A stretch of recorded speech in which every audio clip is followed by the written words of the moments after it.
can't be coincidence that these two players are so similar.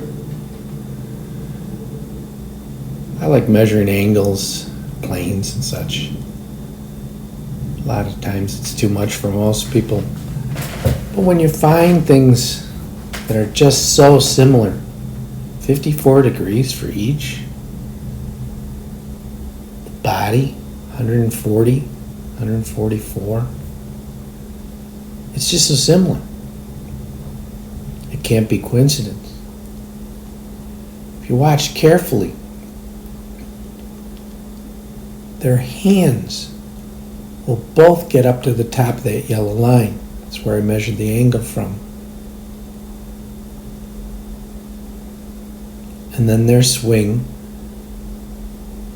will basically be a circle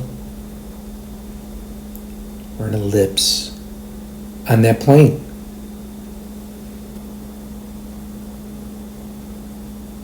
They both have their hands in roughly the same position. In transition, you'll see that the shaft gets right on that plane. See the club tip. The tip of the shaft. See right there on Lee? Now you see Dunaway, and it could be camera angles. But there, he's now going to be on it as well. Lee's hands are now dead on that plane. Then he releases and he comes underneath that plane slightly.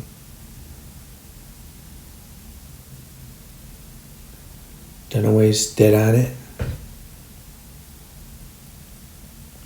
Dunaway will come right up that plane, basically splitting it with the tip of the shaft. 54 degrees. How could we use that? I guess you could tape a piece of tape at 54 degrees on a wall behind you and in front of you, and make sure that your hands get on that plane. That's one way. And you start to know what they feel. Here you can see it, the hands on the line, the hands on the line. I checked an iron just to make sure, and sure enough, 54 degrees on Lee. Then I was going through research papers, and guess what popped up? 55 degrees for J.B. Holmes. It can't be coincidence. So if I take a club, this is an old driver, and laying around, and I measure that right there, I get 54 degrees. The toe is just slightly up, but the club would bow down the toe of the club on the swing and level out. So basically we're using the tool exactly the way it was designed. Well, that's interesting.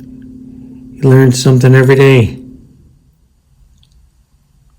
So let's check an iron.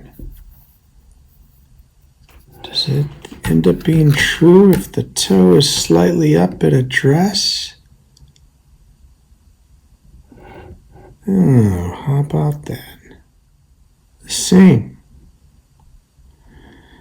So I can basically swing on that 54 degree plane.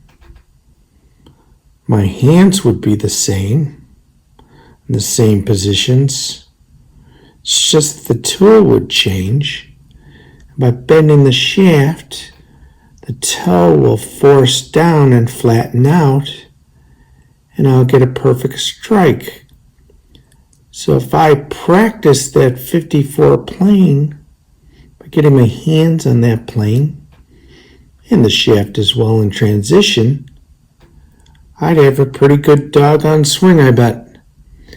Maybe that's why Holmes and Dunaway and Lee hit the ball so far.